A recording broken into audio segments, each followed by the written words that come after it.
Bon, alors je vais commencer.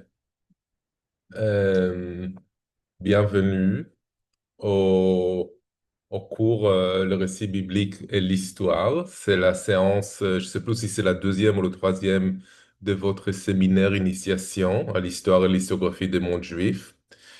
Et à vrai dire, je donne ce cours depuis, je sais plus, 3 ans, je pense. Et chaque année, je change un peu. Et là, voilà, je vais faire autre chose que ce que j'ai fait d'habitude, c'est-à-dire que je vais me concentrer surtout sur les deux articles bibliographiques que je vous ai donnés. Attendez, ah voilà, il y a Victoria qui va rentrer. Alors, on attend qu'elle rentre.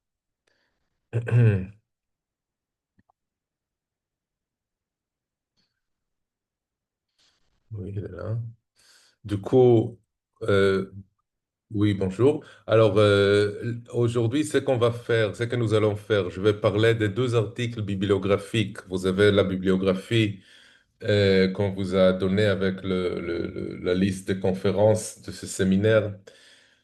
Et je vous ai donné deux articles, un article et un livre, et je vais en parler. Et voilà, on va continuer par là. Alors, le premier texte que je vous ai donné, attendez, je vais faire ça en mode de présentation, ce sera plus beau. Le premier texte que je vous ai donné est un texte, et pardon, excusez-moi, vous pouvez m'interrompre pour poser des questions à tout moment. Voilà, il faut que vous parliez, c'est tout simplement. C'est-à-dire qu'il faut désactiver le mode silence pour que je puisse vous entendre. Alors, voilà. Opa, encore personne. Le premier article que je vous ai donné est une introduction que Maxime Rodenson a donné, a écrit à l'édition de 1968 du livre d'Abraham Léon. Le livre est intitulé La conception matérialiste de la question juive. Alors, je vais vous donner une petite introduction et puis je vais expliquer pourquoi je vous ai donné à lire ce texte dans un cours qui porte sur la Bible, le récit biblique. Alors, Abraham Léon est un jeune juif, enfin, vous pouvez le déduire de son nom, européen, polonais. Maintenant, j'ai un trou de mémoire, mais on peut retrouver ces informations facilement sur Wikipédia, mais qui s'installe en Belgique et qui commence sa carrière, enfin, sa vie adulte politique en joignant le mouvement zioniste dans les années 30 du XXe siècle. C'est un zioniste qui, à un moment, comprend un peu le sens que prend ce mouvement en Palestine et décide de le quitter et de joindre le mouvement trotskiste. Parce que vous savez que le zionisme, à la base, il y avait un mouvement socialiste très fort, et il y avait beaucoup de marxistes zionistes. Et puis, des gens comme Abraham Léon, à un moment, ils ont considéré que le zionisme est incompatible avec un vrai socialisme international. Et du coup, voilà, son cas était celui, dans son cas, en tout cas, il a décidé de joindre le rang du mouvement trotskiste, c'est-à-dire un mouvement d'un communisme anti-stalinien, si vous voulez, dans les années 30-40, on peut déjà parler dans ces termes, qui a une approche vraiment internationale, d'une révolution de système capitaliste à l'échelle internationale et pas à l'échelle étatique nationale. En tout cas, il est tué, enfin, comme je vous ai dit, il s'installe en Belgique où il est arrêté par le Gestapo dans les années, en 1944, envoyé à Auschwitz où il est tué à l'âge de 26 ans. Très, vie très courte. Et pendant l'année 1942, quand il est vraiment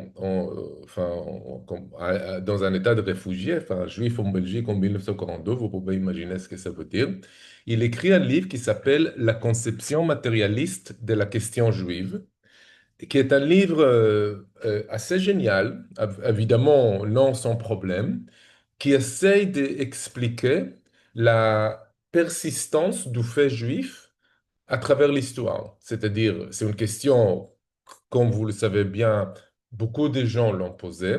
Une de ces personnes, évidemment, c'était Marx, qui a écrit sur l'antisémitisme aussi, sur la question juive. Comment ça se fait qu'on a le fait juif qui perdure pendant 2500 ans, au moins? Et qu'est-ce que ça veut dire et comment le traiter en historien? C'est ça la question. Alors, lui, il se positionne d'une part contre des historiens idéalistes selon qui la persistance du fait juif, elle revient pour l'expliquer, il faut prendre en compte le fait religieux. C'est par des idées religieuses. Par exemple, une idée très très commune qui est toujours par ailleurs véhiculée aussi par des gens qui sont dans l'université, c'est que les Juifs ont inventé l'idée monothéiste, ou l'idée monothéiste a surgi chez les Juifs, et c'est cette idée-là, un monothéisme ardent, ou un monothéisme universel, ou un monothéisme quelconque, mais une idée, en tout cas, qui les a fait perdurer et qui les a fait traverser toutes les sens de l'histoire. Une autre explication, que vous le connaissez sans doute bien, c'est que la haine des Juifs de l'extérieur, c'est ça ce qui les a tenus ensemble et c'est ça ce qui a fait qu'ils perdurent aussi longtemps. Alors, l'explication que donne Abraham Léon est un peu différente. Il dit les Juifs se sont tenus ensemble, enfin, le fait juif a perduré parce que les Juifs, et il parle notamment du monde européen, il laisse vraiment à côté le monde arabe, et les Juifs avaient toujours une fonction économique spécifique qui a fait qu'ils étaient conservés parce que c'était par l'approche historico-matérialiste qui explique l'histoire par des rapports de force politiques et économiques. Les Juifs avaient toujours un statut spécial et une fonction spéciale dans la fabrique économique de l'Europe et c'est pour ça qu'ils étaient conservés en tant que groupe. Et ça, c'est ça aussi qui explique la montée de l'antisémitisme à la fin du 19e siècle parce qu'ils ont perdu en quelque sorte leur fonction et sont devenus une population superflue. Il n'y avait plus de quoi faire avec eux. Ça, par ailleurs, ça, c'est un constat qui est partagé à la fois par le zionisme et par le nazisme, que les Juifs, il n'y a pas grand-chose à faire avec eux en Europe. Du coup, il faut les évacuer, il faut les ramener en Palestine ou voilà, les éliminer si ça ne marche pas. Euh, la, la, la, la thèse d'Abraham Léon, par ailleurs, il faut le dire, elle est articulée, enfin, elle est formulée aussi face à des économistes antisémites comme Zombart, ça c'est l'économiste polonais le plus connu dans ce groupe, qui insiste beaucoup sur le rôle des Juifs dans l'invention du capitalisme.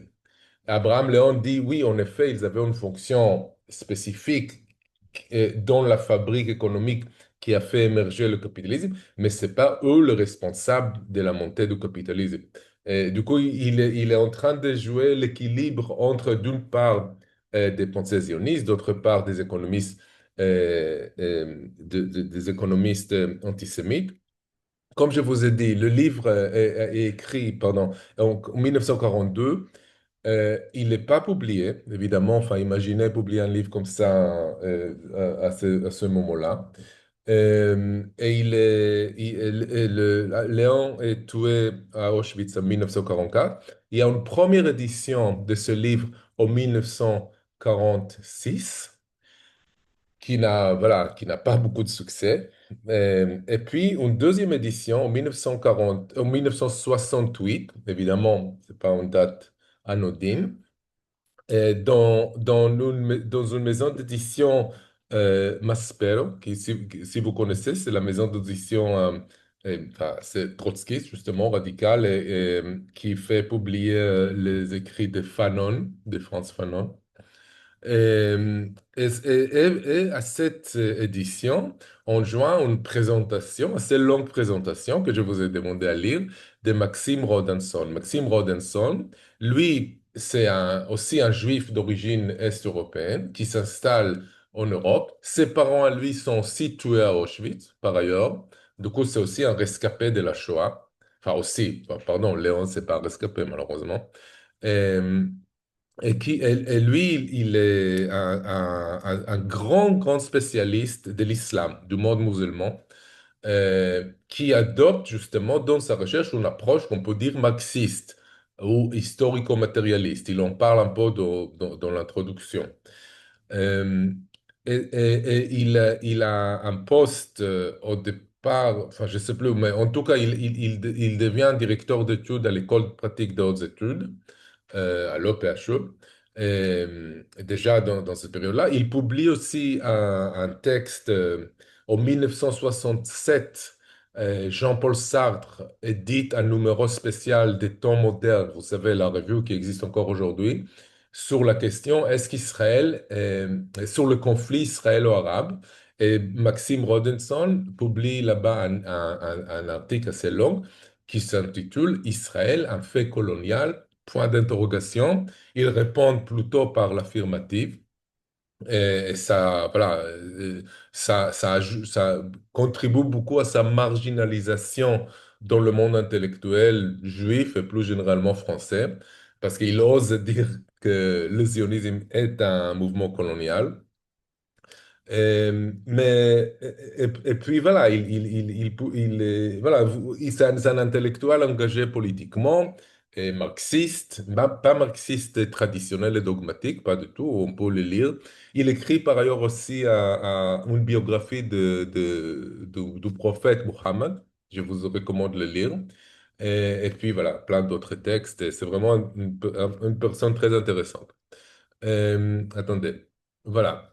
La raison pour laquelle je vous ai demandé de lire ce texte d'introduction, c'est parce qu'il aborde là-bas une tendance qui existe chez les historiens juifs du judaïsme, qui a quelque chose à faire avec le fait justement de la continuité ou de persistance du fait juif. Alors, voilà, je pense que là-dessus, je n'ai pas besoin d'expliquer que ça fait, peu importe si on est à l'an 1000, à l'an 0 ou à l'an 2000, il y a toujours des juifs dans l'histoire. Qu'est-ce qu'on fait avec ça?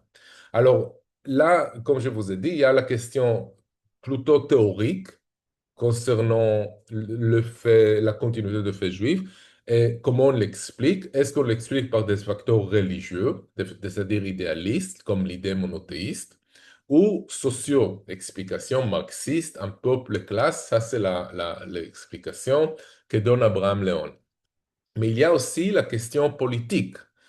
Est-ce que le travail de l'historien ou de l'historienne est engagé dans le projet de la continuité du peuple juif? C'est-à-dire, est-ce que c'est pas la question qui, si l'historien dans sa vie privée travaille pour que les juifs continuent à exister, pour qu'il y ait toujours des juifs ou whatever, mais est-ce que le travail même, l'historiographie qu'il produit, fait, a comme valeur suprême le besoin de faire perdurer le peuple juif au détriment des données scientifiques, parce que lorsqu'on a cet idéal de la continuité comme une base sous-jacente à notre projet, cela porte à la scientificité du projet, parce que ça nous mène à traiter les Juifs comme un groupe qui obéissent à des règles uniques par rapport aux autres groupes sociaux. Et on le fait, par exemple, la thèse peu importe là où il y a les Juifs, il y aura toujours l'antisémitisme, qui est quelque chose, cette, comment dire, c'est ce phénomène qui est unique aux Juifs, comme si les Juifs, ils provoquent, rien que par leur existence, une haine très particulière qui n'est pas un simple racisme. Cette thèse-là, par exemple, est une thèse qui n'est pas scientifique, parce qu'elle traite les Juifs comme un groupe particulier qui obéit à des règles qui sont uniques à lui. Et ça, c'est une question, enfin, c'est une question politique, évidemment, qui a des conséquences théoriques. Et Maxime Rodinson, il parle de ça. Et je vous recommande vraiment de lire l'introduction, de le lire avec beaucoup de patience, parce qu'il montre là-bas aussi que cette conception idéaliste de l'histoire juive est très, très répandue dans l'historiographie juive, malheureusement encore aujourd'hui. Évidemment, il écrit ça dans les années 60, mais malheureusement, c'est vrai encore aujourd'hui. Et il donne notamment deux exemples des historiens qui sont pas zionistes, Dubnov et puis un historien plus récent qui est déjà décédé depuis, Salo Baron, et il montre, enfin il dit que dans le deux, il y a cette conception du peuple juif comme un organisme vivant, il y a cette espèce de substrat nationaliste au travail historiographique qui finalement se prête à des manipulations nationalistes. C'est-à-dire que même un historien soi-disant diasporique comme Salo Baron, c'est-à-dire c'est un historien qui n'est pas, voilà, il n'a jamais explicitement adhéré au mouvement zioniste, il a travaillé aux États-Unis, à l'Université de Columbia, c'est lui en quelque sorte qui a fondé le domaine des études juives aux États-Unis et qui a énormément d'influence aussi en France, en Europe. Alors, même un historien comme Salo Baron, il a une historiographie qui est finalement nationale et qui se prête à des manipulations ou à des instrumentalisations sionistes. C'est-à-dire, aujourd'hui, on voit par ailleurs le monde juif diasporique dans un moment de fracture très, très, très, très marquante. Et on voit clairement que les forces, beaucoup de rabbins, beaucoup d'intellectuels aussi du monde juif diasporique s'alignent complètement avec la politique de l'État d'Israël. Et cela montre en quelque sorte enfin, je pense que le texte de Rodenson explique un peu cet échec, en montrant que même tout ce qu'on a dit sur la diaspora et sur le judaïsme diasporique, finalement, il s'appuie sur une conception nationaliste du judaïsme. Bon, il y a beaucoup de choses à dire là-dessus. J'ai parlé de ça parce que je sais que c'est un des premiers cours dans le séminaire sur l'histoire du judaïsme. Je veux que vous soyez conscient de ce problème et que vous arriverez peut-être à vous positionner vis-à-vis de ce problème. Et je pense que le texte de Rodenson est très utile pour commencer à mener ce type de réflexion. Mais voilà, chacun réfléchir pour lui ou pour elle-même, évidemment. Et on n'est pas en 1968, on est dans un autre contexte. Et voilà. Alors ça, c'est le premier article bibliographique dont je voulais vous parler. Est-ce qu'il y a des questions jusqu'ici? Vous me suivez? Je ne sais pas si je vous entends pas, je vous vois pas. Ah, je vois qu'il y a un chat là. Oui, vous me suivez? Oui. Oui, vous avez une question? Ah oui, c'est très clair, merci. Ok, super. Merci, Victoria. Bon, le deuxième texte, voilà, là on rentre vraiment dans le sujet biblique. C'est le livre un peu plus conséquent du point de vue de sa longueur, qui s'appelle La Bible et l'invention de l'histoire. Alors, malheureusement, je vous ai dit, je ne suis pas chez moi, du coup, je n'ai pas pu consulter mes livres avec les notes, et du coup, j'ai dû consulter le livre en anglais que je peux télécharger. Et du coup, si j'ai Enfin, je vais citer le livre, mais peut-être dans la version française, les choses sont dites un peu différemment. En tout cas, parlons justement bon, Liverani lui-même, il est né, opa, Nizar. Ok.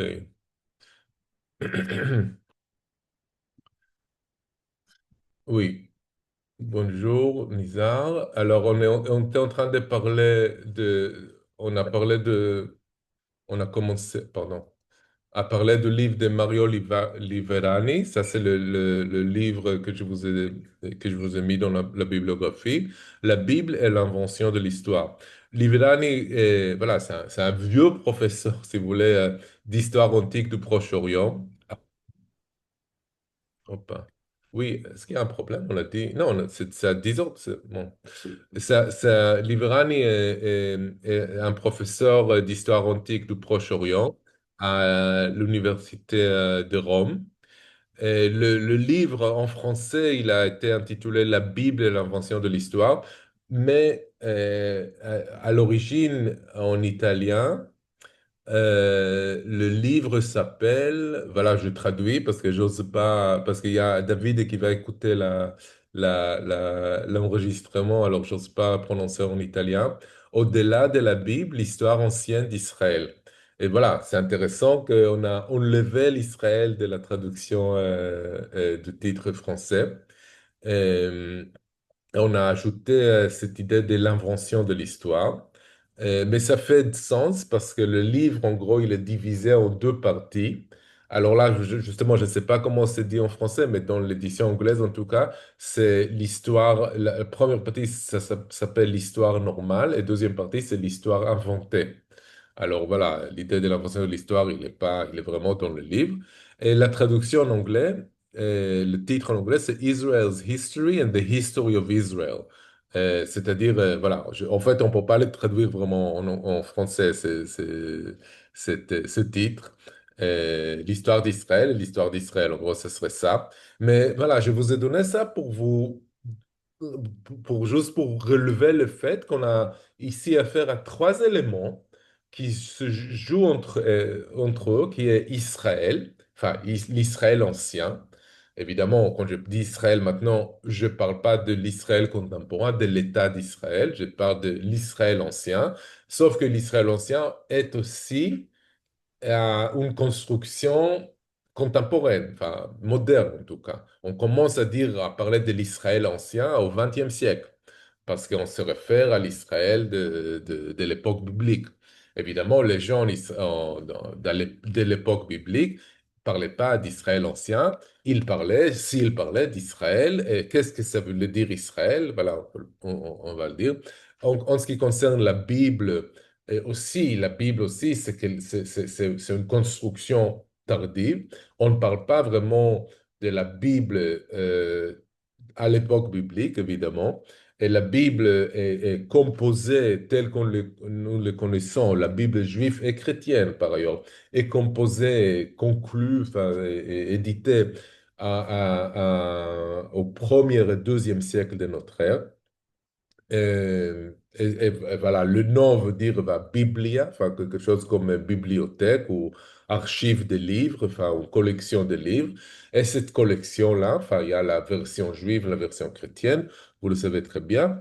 Euh, Là, quand il s'agit de la Bible, il parle notamment de ce que les chrétiens appellent l'Ancien Testament, et ce qui est appelé parfois dans la recherche la Bible hébreu, la Bible juive, c'est-à-dire les 24 livres bibliques qui sont canonisés par les Juifs.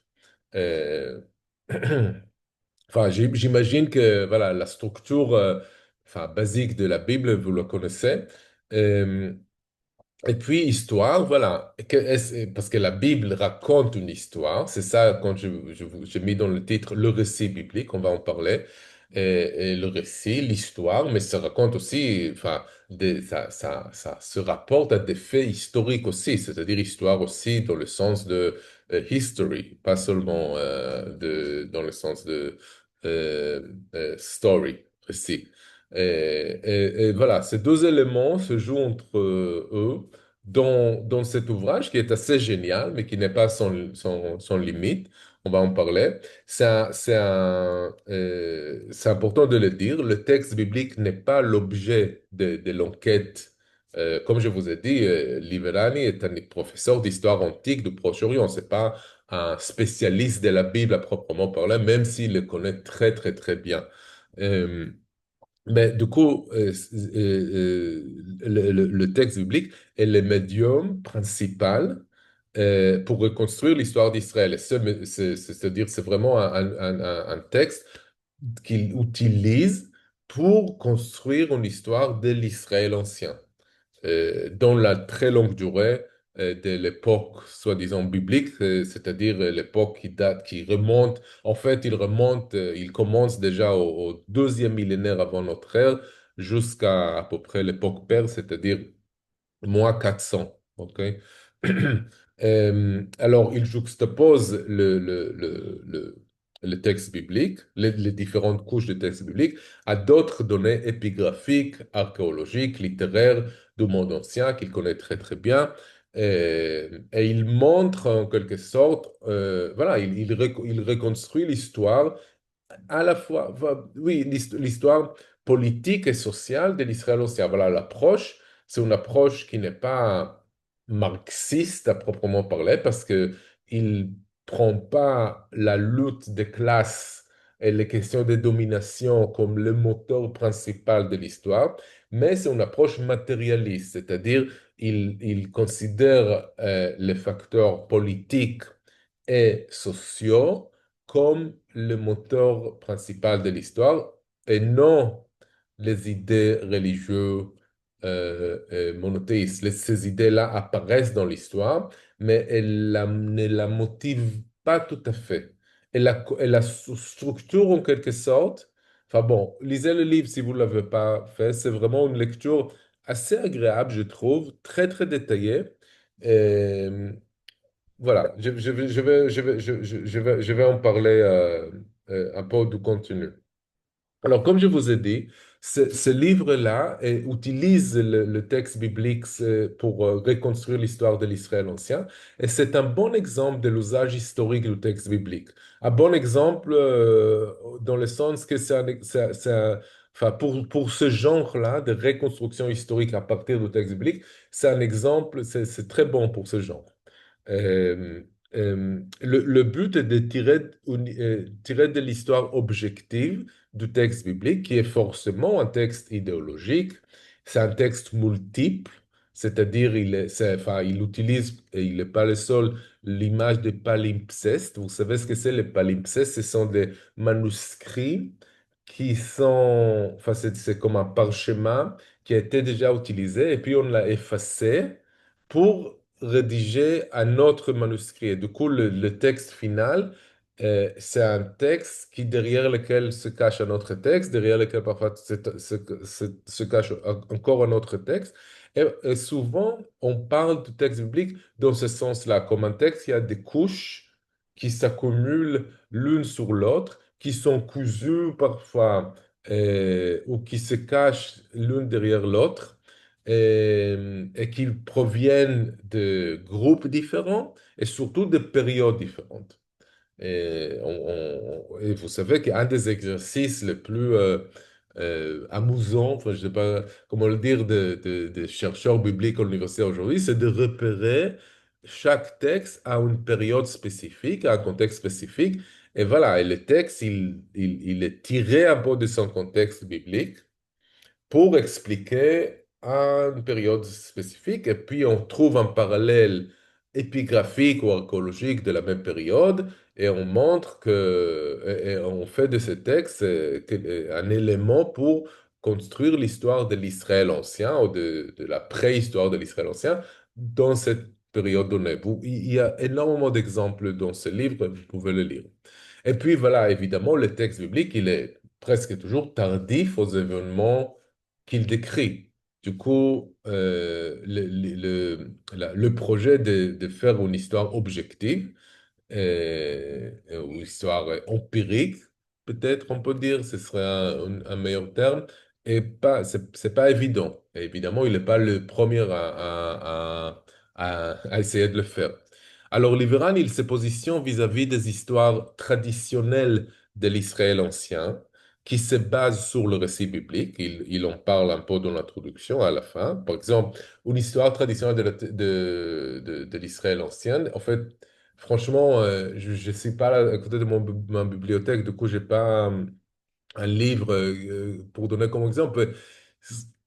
Je suppose, enfin, vous devez le connaître, ce sont des histoires qui commencent par l'histoire des patriarches, par l'histoire, voilà, qui suivent un peu l'ordre de récit biblique. Alors, vous savez que le livre biblique la Bible commence par le livre de la Genèse avec les histoires des patriarches. En réalité, cette partie-là, selon les études de la critique biblique, ces livres-là sont écrits plutôt à la fin de la période biblique. Et du coup, et pourtant, les historiens plutôt traditionnels ou traditionnalistes commencent l'histoire de l'Israël ancien avec ces récits de l'époque des patriarches. Voilà, du coup, il critique, il se positionne vis-à-vis ces historiens traditionnels, mais en même temps, il critique aussi ceux qui considèrent que le récit biblique, le récit des patriarches, par exemple, est une pure invention. Il dit justement, au contraire, on peut en tirer des données historiques et qu'on peut justement juxtaposer pour, comment dire, corroborer avec les données extérieures, littéraires ou épigraphiques, etc. Mais évidemment que dans l'ensemble, on ne peut pas prendre ça comme une histoire objective, l'histoire de patriarche. Par ailleurs, elle se présente assez clairement comme légendaire, cette histoire. Alors voilà, ça c'est juste quelques remarques méthodologiques, il en parle et c'est intéressant d'en parler. J'ai donné ça, une liste d'autres livres, je pense, qui seraient, que vous pourrez lire et vraiment, enfin, comment dire, c'est un choix presque aléatoire. Enfin, c'est juste des livres qui sont venus en tête. C'est pas exhaustif. Voilà, c'est ça ce que je voulais dire. Alors voilà, une position similaire qui est très équilibrée, je veux dire. Et vous pouvez la trouver dans un livre que je recommande par ailleurs. Voilà, ce livre, je le recommande pas. C'est un livre dirigé par Vincent Lemire qui s'appelle Jérusalem, histoire d'une ville-monde des origines à nos jours. Évidemment, là, le corps de ce livre, c'est la ville de Jérusalem, c'est pas l'histoire de l'Israël ancien, mais quand même, il y a cette espèce d'équilibre très intéressant. Enfin, le livre, il parle de l'histoire de Jérusalem, voilà, des origines à nos jours. Il y a la partie de l'Antiquité qui a été rédigée par Catel Bertelot, qui montre le même type de sensibilité, je trouve, que Liverani, et voilà, et qui est très riche et très documenté, je le recommande. Pour l'approche voilà, du dévoilement de la vraie histoire, alors il y a évidemment le livre que vous probablement connaissez parce qu'il y avait une série sur Arte il y a 10 ans ou un peu plus, 20 ans déjà, je ne sais plus, qui s'appelle La Bible, La Bible dévoilée, et paru d'abord en anglais en 2021 et puis Bayard en 2002. Et puis il y avait cette série sur Arte en 2004, je pense. Et puis voilà, un livre beaucoup plus récent, une thèse que moi j'ai trouvé assez intéressante, pardon pour l'erreur, matérielle, encore une fois, mais pas matérialiste, dans le sens que,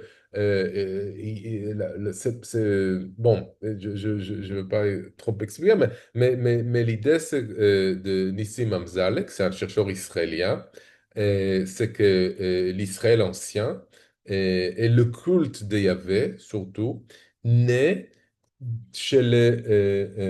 dans les forgeries de cuivre au sud d'Israël, enfin au sud de la Palestine, euh, à la période de la fin de l'âge de bronze.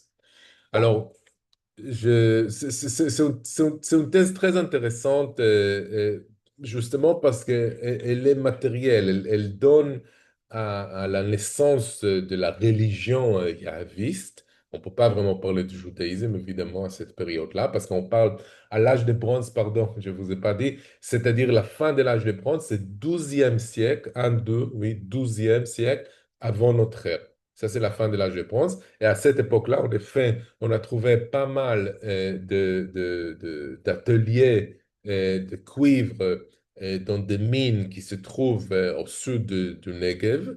Et la thèse d'Amzag, c'est qu'il appuie par des données littéraires bibliques assez intéressantes, je trouve, et que le culte de Yahvé est émergé dans ce milieu-là. Bon. Voilà, ça c'est juste pour quelques livres que vous pouvez consulter, qui seraient, voilà, qui pourraient compléter un peu le récit, enfin l'histoire que vous trouverez dans le livre de Librani. Alors je passe maintenant pour parler de la première partie de ce livre de Librani qui s'appelle l'histoire normale. Voilà. Alors ça c'est l'histoire qui est enfin, je dois dire, voilà, une des critiques qu'on peut faire sur ce livre, c'est que la différence entre histoire normale et histoire inventée n'est pas si claire que ça. C'est-à-dire que normalement, au moins dans le début de ce qu'il appelle histoire normale, c'est vrai qu'il s'appuie principalement sur ces données, des données épigraphiques et archéologique en dehors de la Bible, mais les dernières parties de cette partie-là de l'histoire normale, c'est déjà parfois, il s'appuie beaucoup sur le texte biblique. Et là, c'est pas très clair où il met la limite entre le texte biblique inventé et le texte biblique qui raconterait des histoires normales. Mais bon. Mais en tout cas, ce qu'il dit, c'est pas. Enfin, le livre il a été déjà publié dans le début des années 2000. Et on peut dire que la thèse qu'il présente est déjà devenue assez consensuelle. Ça choque personne aujourd'hui, si on dit, enfin, dans le domaine des études bibliques, en tout cas, si on le dit. Alors, il dit que, enfin, il parle de la région de la Palestine, il appelle ça par ailleurs Palestine, même si la nomination Palestine est attestée plutôt à partir du milieu de premier millénaire avant notre ère. Mais lui, déjà, quand il parle de deuxième millénaire avant notre ère, il parle déjà de la Palestine. En tout cas, il parle d'une culture, d'un mélange de culture urbaine et agro-pastorale et une approche royale paternelle. C'est-à-dire, on est déjà après la révolution agricole, ce qu'on appelle la révolution agricole, c'est-à-dire ce sont des sociétés qui sont déjà stratifiées. C'est très important de le savoir parce que parfois on lit la Bible et on rentre un peu dans cette espèce d'image légendaire d'Adam, premier Adam. C'est tellement bien écrit qu'on pense qu'on est vraiment dans la préhistoire. Alors non, il faut se rappeler, la Bible est le produit d'une société très développée culturellement. Après déjà au moins 2000 ou 3000 ans de civilisation très, très, très complexes est multifocal. On a l'Égypte, on a les Assyriens, on a les Babyloniens, on a les Hittites. C'est tout un monde énormément complexe qui est reflété par la Bible. C'est pas du tout cette espèce de monde préhistorique pré-culturel. Alors voilà, la culture elle est très très complexe. Il y a des tensions, ça c'est important, il y a des tensions socio-économiques, il y a une distribution de richesses inégale, mais il y a une approche royale qui est paternelle, c'est-à-dire il y a un idéal, enfin il y a une pratique de, par exemple, remise de dettes. Ok, remise de dettes, il y a une pratique de allocation de terrain, de terres, il y a une pratique de distribution justement de richesses à des gens appauvris, etc. À partir du 15e siècle avant notre ère, il y a, enfin, l'Égypte commence à dominer la région, la Palestine ou la Canaan, comme c'est appelé dans les sources égyptiennes. L'Égypte commence à dominer et cette domination égyptienne à travers des rois vassaux, c'est-à-dire il n'y a pas un roi égyptien qui vient en Palestine, il y a des rois locaux qui sont redevables, enfin qui se soumettent au roi égyptien. Et ces rois-là abandonnent l'approche paternelle qui était conduite dans la région auparavant et commencent à avoir enfin, on commence à avoir un accroissement des tensions socio-économiques. Euh, L'idée, après, voilà, au deuxième siècle avant notre ère, il y a ce qu'on appelle, et c'est une idée très très connue, qui a déjà été prouvée par des maintes recherches archéologiques, ce qu'on appelle la collapse, je ne sais pas si collapse est un mot en français, par exemple, de la fin de l'âge de bronze. L'âge de bronze qui est un âge, enfin évidemment c'est une dénomination tardive du 19e siècle, mais cette culture-là, méditerranéenne et asiatique, enfin ouest asiatique, donc proche orientale, qui est une culture aussi bien urbaine qu'agro-pastorale très très développée, commencent à disparaissent. Qu'il s'agisse de Mycéens en Crète ou justement des empires assyriens, babyloniens, hittites et même égyptiens. L'empire égyptien ne disparaît pas, mais se rétrécit beaucoup. Et la domination sur la Palestine égyptienne s'évapore, en quelque sorte.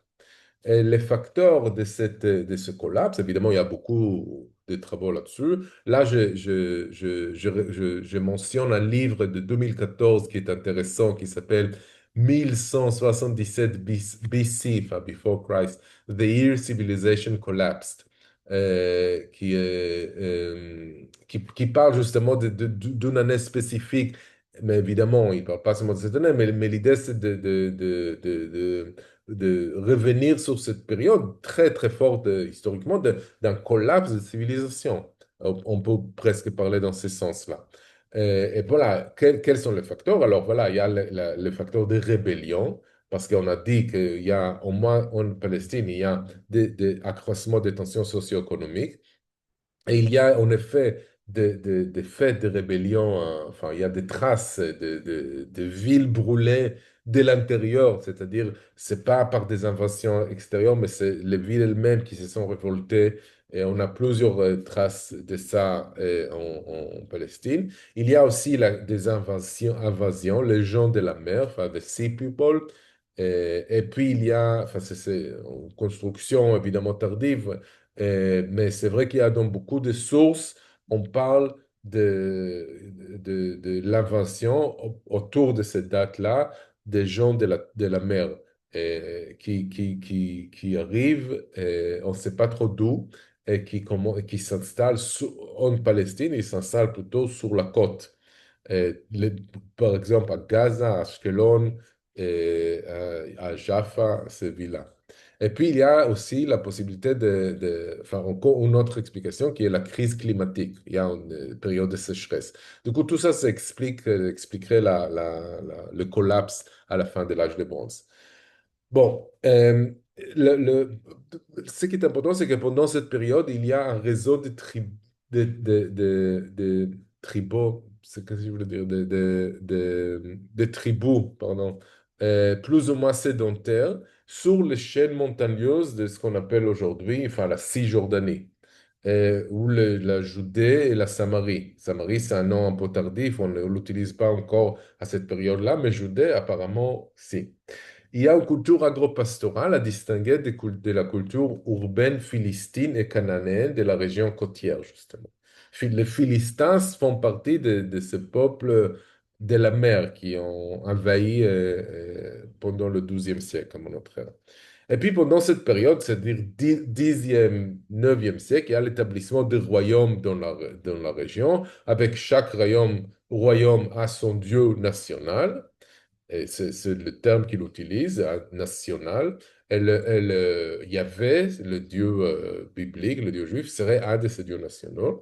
Et puis, au 8e siècle jusqu'au 6e siècle, il y a les campagnes des empires néo-assyriens et néo-babyloniens qui déciment une bonne partie de la région, qui font des déportations d'une bonne partie de la population agricole Et puis, pendant la période de l'exil, il y a une absorption des pratiques et des idées mésopotamiennes, retour à Jérusalem d'une partie de la population judéenne sous l'édicte de Cyrus, et puis rédaction des livres bibliques à l'époque persane. Je vais juste dire entre parenthèses que l'idée que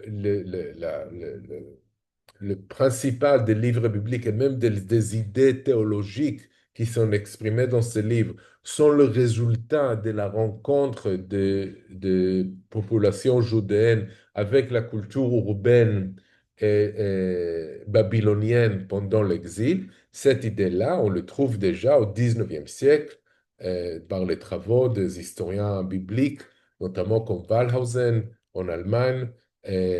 Cette idée-là était, voilà, évidemment, était très contentieuse. Enfin, il y a beaucoup d'historiens juifs, notamment, qui étaient contre ça parce qu'ils sentaient que, en disant cela, on enlève quelque chose de l'authenticité du judaïsme en disant qu'il a pris ces idées, en fait, de la culture babylonienne. Mais ça, ce sont des débats vraiment enfin, chauvinistes, enfin, dans le sens national du terme, qui n'ont pas grand sens. En tout cas, il montre très bien, par exemple, que la notion du temple, que le temple tel qu'il est décrit dans les sources post-exiliques, il correspond beaucoup plus à des temples babyloniens et assyriens que à des temples qui auraient existé justement au début du premier millénaire avant notre ère, au début de l'époque biblique, à l'époque de Salomon, soi-disant, etc. Mais en tout cas, voilà, évidemment, il y a une influence. Et puis voilà, la thèse de l'histoire inventée. Alors, le livre biblique, ça c'est la deuxième partie en gros de ce livre de Livrani, comme je vous ai dit, histoire normale et puis histoire inventée. Le livre biblique serait composé de documents dont l'origine remonterait parfois au XIIe siècle avant notre ère, mais contiennent beaucoup d'embellissements tardifs à des fins idéologiques. Voilà, ça c'est une thèse évidemment, il n'est pas le premier à le dire, et c'est assez consensuel quand même dans le domaine de l'étude biblique et dans le domaine de l'histoire. Herméneutique, parce que c'est ça ce qui est important pour nous ici aujourd'hui, et je vais expliquer plus tard pourquoi, c'est la question de l'herméneutique, de l'interprétation. Comment on interprète le texte biblique et comment on l'interprète justement pour en tirer des données historiques.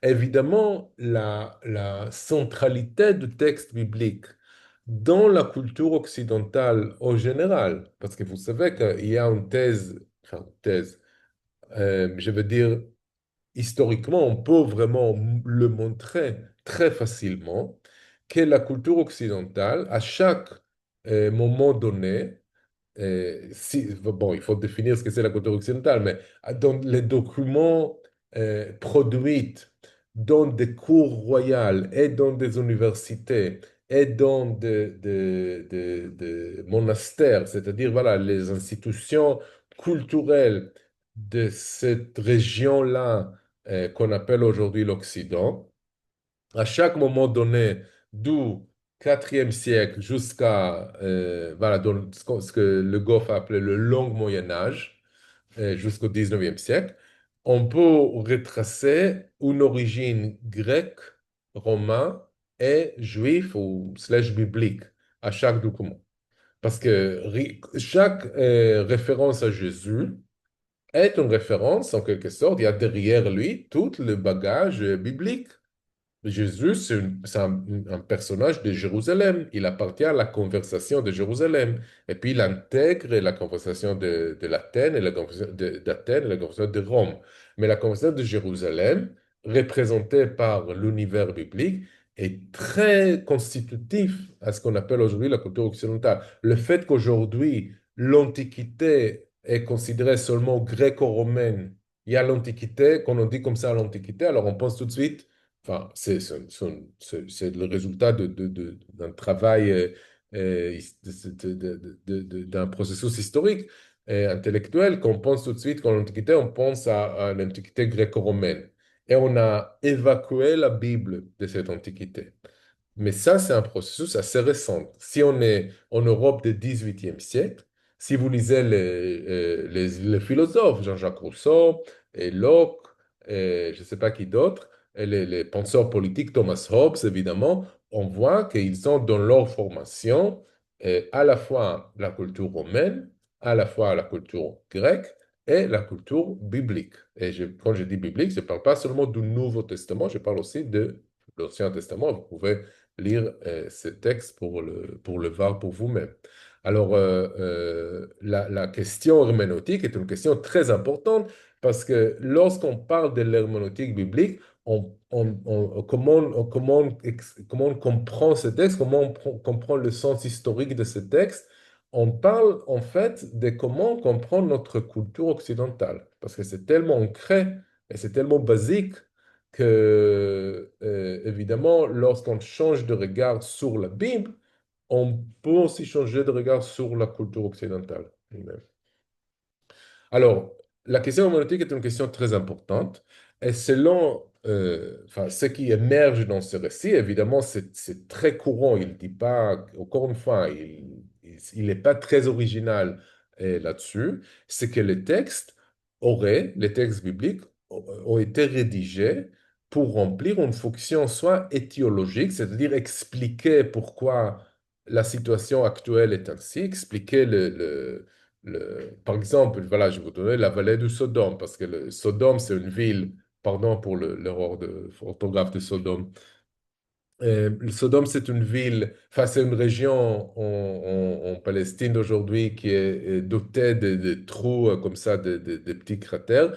Et l'histoire de Sodome, dans le livre de la Genèse, chapitre 19, expliquerait aussi, c'est une histoire étiologique qui expliquerait pourquoi la région est ainsi. Ça, c'est une fonction, mais c'est une fonction-là plutôt marginale. La fonction principale des textes bibliques serait une fonction idéologique. C'est qu'ils pensent, pardon, c'est qu'il faut penser, pardon pour l'erreur, c'est qu'il faut penser et c'est qu'il faut faire. OK? Les textes nous disent ce qu'il faut penser, ce qu'ils font que leur lecteur ait dans la tête et ce qu'il faut faire. Par exemple, voilà, je veux dire que ça, c'est la base herméneutique ça, c'est comment il se rapporte au texte biblique. Par exemple, dans le chapitre 16, il écrit que le message clair du livre des juges serait, si vous obéissez à Yahvé, vous serez sauvés, sinon vous serez perdus. Ça, c'est le message du livre des juges clair, selon lui.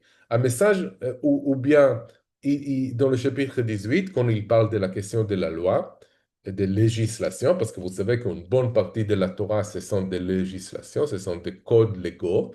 Alors, il dit que les codes juridiques, enfin les codes, c'est-à-dire l'ensemble de lois de l'Ancien Orient, euh, pardon encore une fois pour l'erreur d'orthographe, avaient comme objectif de célébrer le royaume et son bon fonctionnement, tandis que les codes juridiques israélites, c'est-à-dire, attends, je vous explique. Par exemple, le code de Hammurabi, que vous connaissez très bien, j'imagine, au maintenant, c'est un code qui est, voilà, déclaratif, qui est célébratoire. Il est là pour célébrer un royaume qui est déjà existant, un roi qui est déjà là, et de montrer combien il est juste, combien il est compliqué, combien il est évolué du point de vue social et culturel.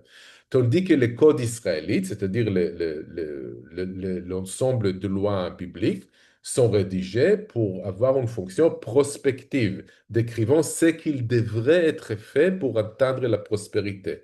Du coup, voilà, le texte biblique est conçu comme une sorte de manière assez simple, pour ne pas dire simpliste, qui dit à ses lecteurs ce qu'il faut penser et ce qu'il faut faire pour avoir de la prospérité.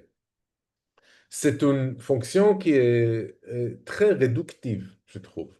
Pourquoi? Parce que, par exemple, on prend le livre de Juge. Le livre de Juge, c'est un livre extrêmement complexe qui a des récits qui vont un peu dans tous les sens. C'est vrai qu'il est, et qui ne présente pas du tout l'obéissance à Yahvé comme quelque chose qui est inconditionnellement va te sauver par ailleurs. Enfin, c'est pas tout à fait vrai. Et même si c'était le cas, imaginez, c'est un livre tellement complexe, enfin, vous pouvez le lire.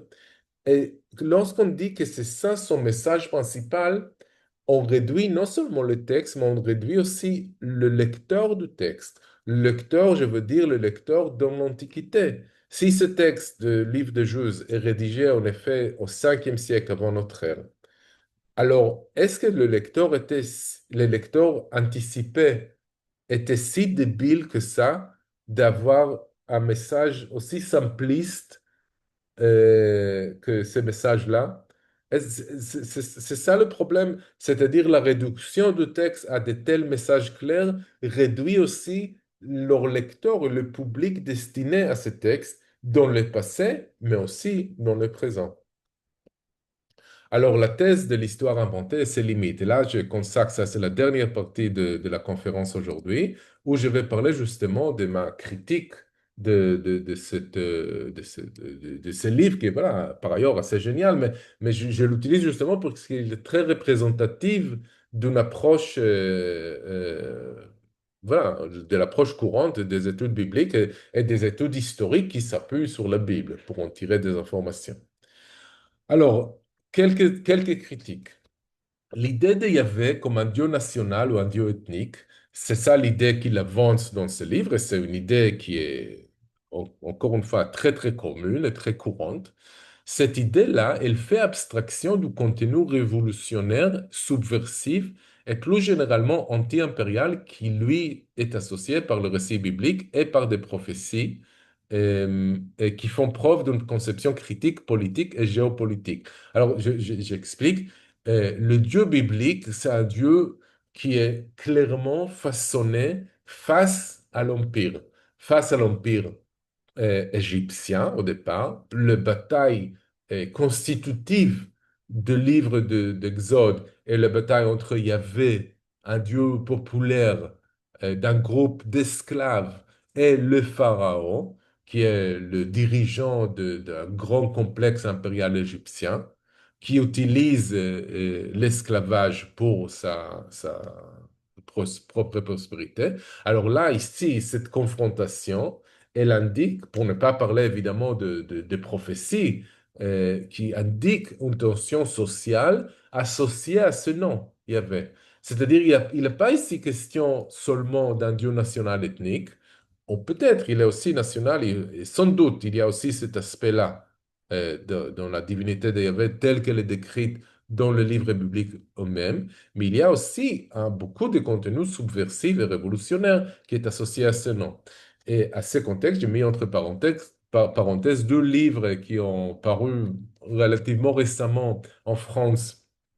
Un par Yvon Segré, enfin, aucun des deux est un spécialiste reconnu de la Bible. Yvon Segré, enfin, c'est deux philosophes, en gros, voilà. Deux philosophes. Yvon Segré, c'est aussi ce qu'on appelle un talmudiste. Il a publié un livre en Amsterdam, enfin, à Paris, mais aux éditions Amsterdam en 2022, qui s'appelle La souveraineté adamique, une mystique révolutionnaire, où il fait une lecture du premier chapitre du livre de la Genèse. Justement, il ne fait pas une lecture du deuxième chapitre. Enfin, il dit qu'il le fait, mais il ne le fait pas vraiment. C'est le principal du livre, c'est une lecture géniale, vraiment, et qui est très, très ancrée dans la tradition kabbalistique, enfin, dans la tradition talmudique, rabbinique en général, mais surtout kabbalistique, et avec des idées vraiment extraordinaires, je trouve. C'est un petit livre que je vous recommande où il dit en gros que le premier chapitre de la Genèse est un manifeste révolutionnaire. Et que la divinité qui émerge et surtout que la figure adamique qui en émerge est une figure anti-soumission, une figure d'une souveraineté humaine contre tout contrôle extérieur impérial. C'est très, très fort. Un autre livre qui est un peu, voilà, lui, c'est un philosophe un peu plus, comment dire, enfin, traditionnel. En tout cas, c'est pas un talmudiste. Il est pas, il s'appuie, contrairement à Segré, il s'appuie pas sur les sources talmudiques ou kabbalistiques. Il s'appelle Jacob Rogozinski, c'est un philosophe de l'Université de Strasbourg, qui a écrit un livre, Moïse l'insurgé, où il, voilà, a publié la même année aux éditions de Sèvres, où il parle justement de cette idée de, voilà, Moïse, c'est un insurgé, c'est le dirigeant d'un groupe d'esclaves qui les libère et qu'il y a cette dimension marxiste dans la Bible, qui est complètement mise de côté dans les recherches les plus courantes aujourd'hui, qui dépolitisent le texte biblique et qui nous font oublier qu'au fond, il y a ici des questions d'esclavage, de libération, de guerre anti-impériale, etc. Tout ce contenu-là, on l'évacue un peu de discussions universitaires, ordinaires, pour parler des questions théologiques ou philologiques, etc. Alors, ces deux livres-là, c'est juste un exemple. Il y a plein d'autres, évidemment. Mais là, je vous ai donné deux livres parce qu'ils sont en français. Voilà. Euh, une conception, un autre critique, qui est un peu plus voilà, sophistiqué, qu'il y a chez Liverani une conception simpliste de l'interface symbolique avec la réalité politique et sociale. Et j'explique, c'est une approche courante, et c'est une approche qui est théologique au lieu d'être linguistique anthropologique. Alors, dans l'approche théologique, les noms divins ont un sens qui peut évoluer dans le temps, mais qui est le même à une période donnée. C'est-à-dire, voilà, le nom divin Yahvé, il aurait un sens au XIIe siècle avant notre ère. Il serait le Dieu, par exemple, si on adopte le texte de Nissim Abdal, il serait la divinité adorée par un groupe de forgeurs de cuivre. Et puis au Xe siècle, il deviendrait les dieux d'une tribu qui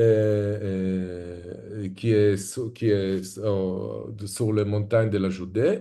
Et puis au 8e siècle, il deviendrait le dieu national d'un groupe. Alors voilà, le sens évolue, mais il reste le même à une période donnée.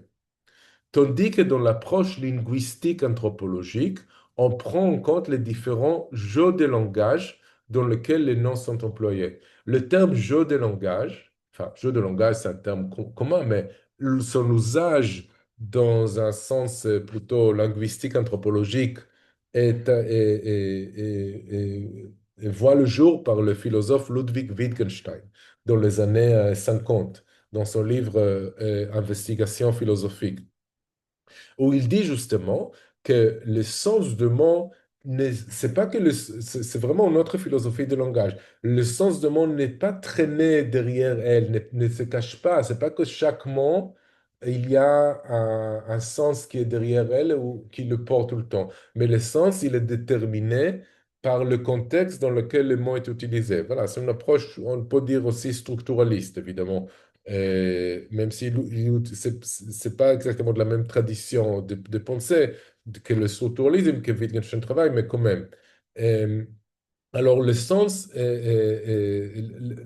alors, dans l'approche linguistique anthropologique, on essaie de réfléchir comment le mot a fonctionné dans un jeu de langage. Alors, je vais vous donner un exemple. Le mot, parce que oui, ça va, on a le temps. Je vais vous donner un exemple. Le mot Yahvé à l'époque perse et le mot Palestine aujourd'hui.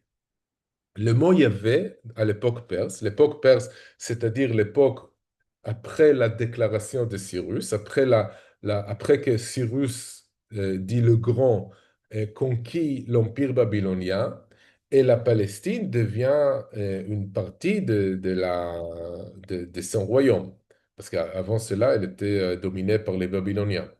Et c'est pendant cette période-là, c'est-à-dire 5e à 4e siècle avant notre ère, jusqu'à, jusqu'au moment des conquêtes d'Alexandre le Grand, voilà, de Cyrus le Grand, Alexandre le Grand, ça c'est le moment où la plupart des livres bibliques sont composés, selon beaucoup de chercheurs. Il y en a d'autres qui disent non, ils sont composés plutôt à l'époque hellénistique, c'est-à-dire après la conquête d'Alexandre.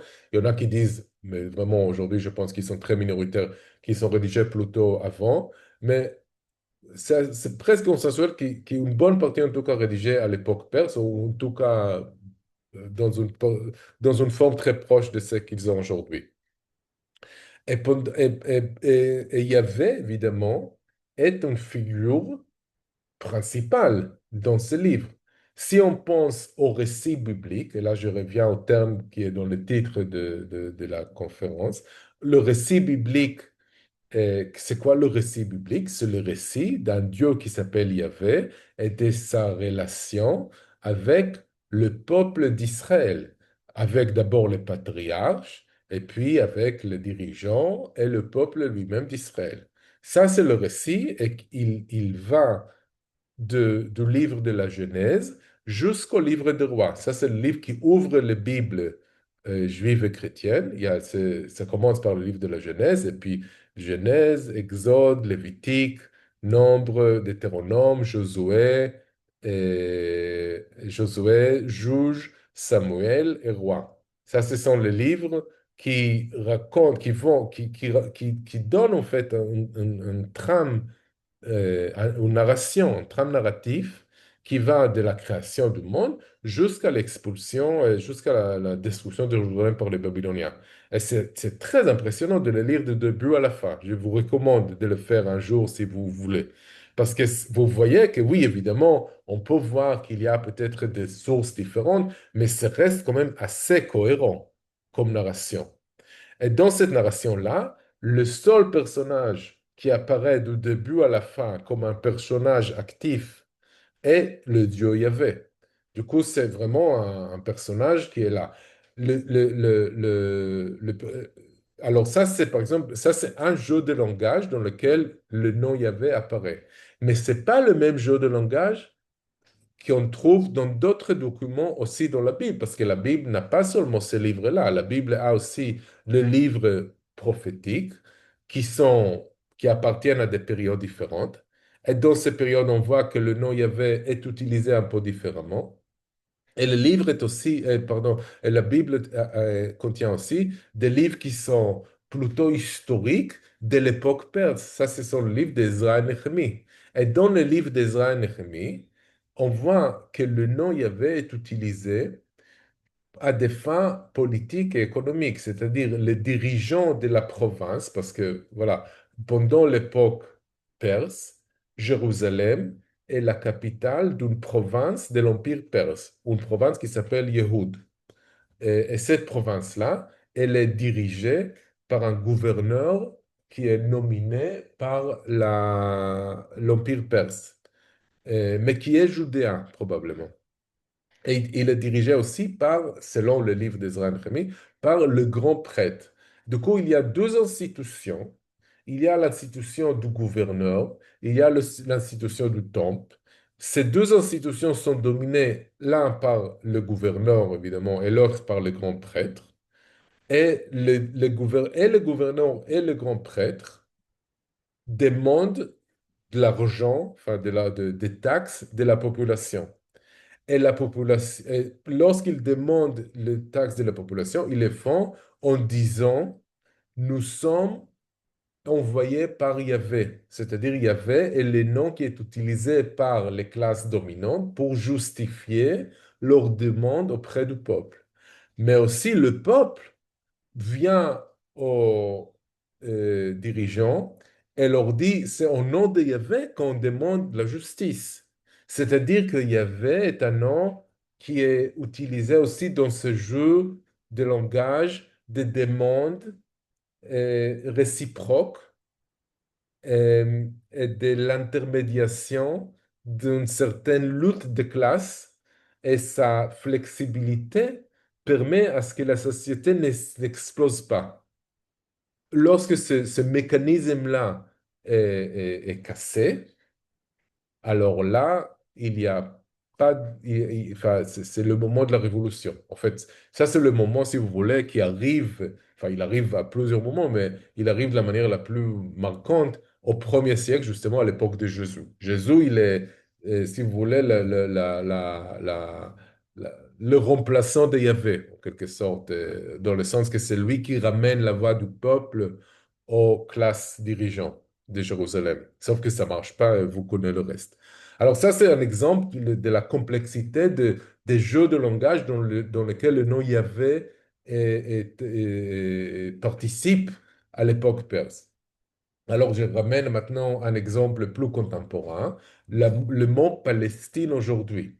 Alors, Palestine est évidemment, si vous ouvrez une encyclopédie, vous allez voir Palestine, c'est une région géographique délimitée qui va, alors voilà, selon la période, elle va, disons, de la rivière Jourdain jusqu'à la mer, du montre du Golan à peu près, enfin, de la Galilée jusqu'au Negev. Le nom apparaît déjà dans des écrits historiographiques du 5e siècle avant notre ère, etc. Enfin bon, peu importe, mais aujourd'hui, pas d'aujourd'hui, pardon. Alors, c'est un nom qui participe qui a un sens géographique et politique, mais le Palestine aussi, évidemment, participe à des jeux de langage qui dépassent les habitants de ce qu'on appelle aujourd'hui la Palestine, mais qui deviennent aussi c'est un monde qui, qui qui sert d'une sorte de plateforme de confrontation de différentes visions du monde et du système géopolitique. Les manifestations, enfin, c'est-à-dire dire Palestine aujourd'hui en France, dire Palestine aujourd'hui en Israël, dire Palestine aujourd'hui en Chine ou en Japon, ça n'a pas le même sens, ça joue pas dans le même jeu de langage.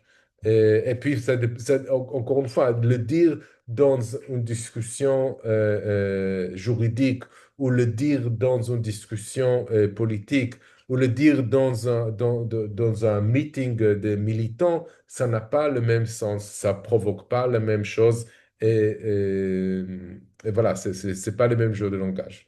Voilà, ça c'est un exemple un peu moins développé, je suis désolé, mais je pense que vous comprenez un peu le sens quand je vous dis que quand je veux dire que les noms n'ont pas un seul sens qui traîne derrière eux, qu'il faut adopter une philosophie de langage qui est un peu plus compliquée.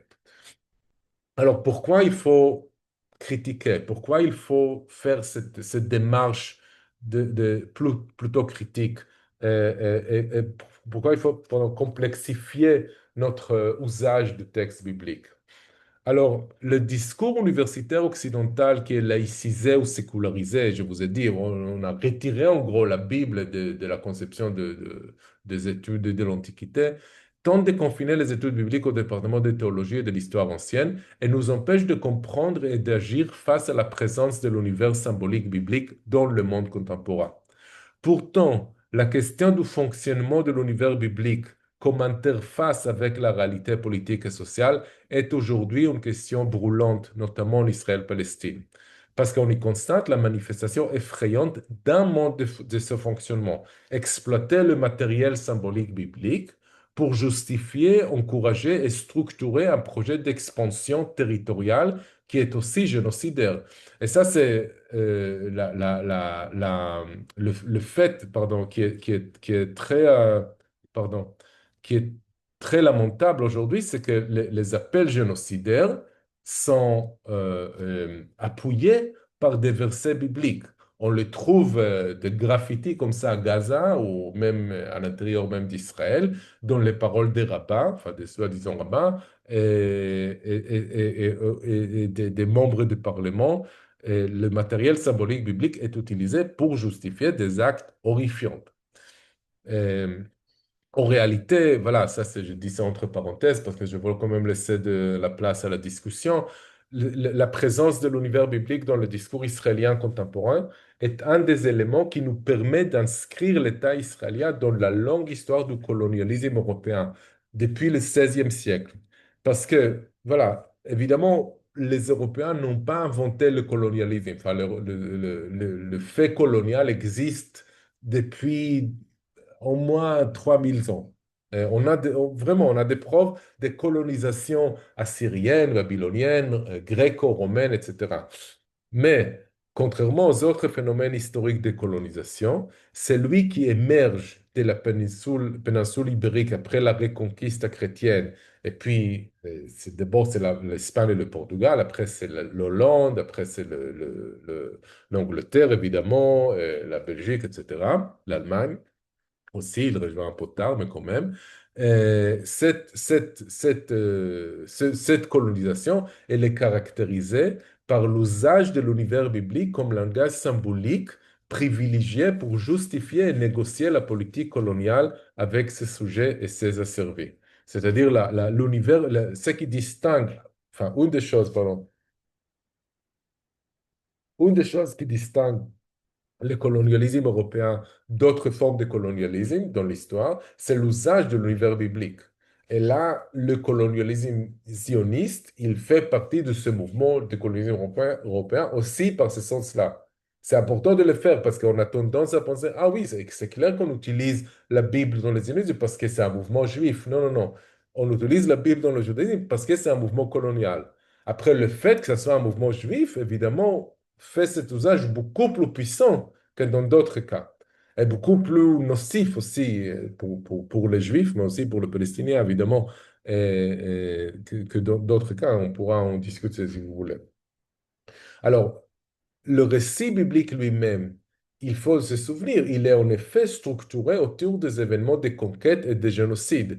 Et j'ai mis entre parenthèses quelque chose qui m'a un peu choqué, que Livrani qualifie le récit de Josué d'utopique, parce qu'il décrirait une conquête, enfin je sais pas, en fait je comprends pas trop bien le sens de ce mot, mais quand on lit le livre de Josué, dire que ce récit d'une conquête vraiment génocidaire, il y a deux ou trois cas de génocide dans le livre de Josué et de destruction totale des villes. Appeler ces récits-là d'utopique, je ne comprends pas trop le sens de ce mot. Dans quel sens qu'est-ce qu'il veut dire par là? Alors, le fait que ce livre, que ce récit biblique qui va de la Genèse au roi est structuré autour des événements de conquête et de génocide, est-ce que ça veut dire qu'il a été conçu pour servir de feuille de route pour un tel projet, comme c'est le cas aujourd'hui, qu'on l'utilise comme une feuille de route pour justifier justement des dépossessions et des génocides? Plus généralement, est-il un reflet simple des positions idéologiques? Ou bien, est-ce qu'il s'agit d'une plateforme discursive qui témoignerait des discussions critiques autour de ce phénomène, qui cherche à comprendre les causes profondes de la violence afin de l'éviter et non à la reproduire? C'est-à-dire que voilà, ça c'est la thèse que je veux proposer et si vous voulez, on pourra le discuter. Évidemment, je l'ai élaboré dans une série de travaux que le texte biblique, le récit biblique, c'est-à-dire ce récit-là qui est très complexe, qui va de la Genèse à Roi et qui raconte l'histoire de Yahvé d'Israël, est un récit qui n'est pas tout à fait théologique et qui n'est pas tout à fait idéologique. Évidemment, il y a de l'éthiologie et il y a de l'idéologie dans l'histoire, mais il y a aussi une couche qui est beaucoup plus puissante, qui est la couche critique. Et on la voit dès le début. Si vous voyez comment le personnage de Yahvé est décrit dans le premier chapitre du livre de la Genèse, vous voyez qu'il s'agit d'un personnage qui ment, qui est un personnage qui est mesquin, et un personnage qui est obsédé par sa volonté de se distinguer des hommes et d'être leur souverain, d'être leur patron. Et de le faire en assumant leur soumission, enfin leur obéissance. Pardon, c'est c'est- c'est- c'est un, c'est un personnage qui représente une figure de pouvoir dominatrice qui s'intéresse à ces sujets seulement dans la mesure où ils peuvent la servir. C'est pas un récit utopique. Et si on pense aux personnes qui auraient écrit et lu ce livre à l'époque perse, et voilà, on n'a aucune raison de penser qu'ils étaient plus idiotes et plus soumis que nous, alors on est un peu obligé de prendre en considération la possibilité qu'il s'agit ici d'un récit critique. Parce que s'il y avait, comme je vous ai dit tout à l'heure, les noms qui est utilisé par les pouvoirs afin de justifier ces demandes auprès du peuple, alors que veut dire un récit qui le présente comme un Dieu qui ment, comme un Dieu qui est obsédé par la soumission des hommes? Est-ce qu'il n'y a pas ici justement un regard critique à l'égard de ce phénomène? Et puis si on ouvre cette fenêtre critique, on peut lire aussi le récit les autres récits de génocide et de conquête sous un œil critique. Comme on voit aujourd'hui, voilà, de bons livres, de bons livres et de bons films sur des phénomènes atroces, ils ne disent pas, ils nous donnent pas avec une cuillère, oui, regardez, c'est mauvais. Ça suffit de le montrer. Et on sait que c'est mauvais. On sait qu'un génocide, enfin, qu'un massacre, c'est pas un bon truc. Et voilà, du coup, la possibilité que le récit biblique n'est pas un simple reflet d'idéologie génocidaire et de dynamique de pouvoir violente, mais une plateforme qui permet de les critiquer. Ce récit-là, cette option-là doit être prise en considération. Ce n'est pas le cas dans le livre de l'Ivraie, ce n'est pas le cas dans la plupart des livres d'histoire biblique, mais c'est important pour moi de soulever cette possibilité pour que vous puissiez y réfléchir pour vous-même. Et voilà, je pense que là, on a fini.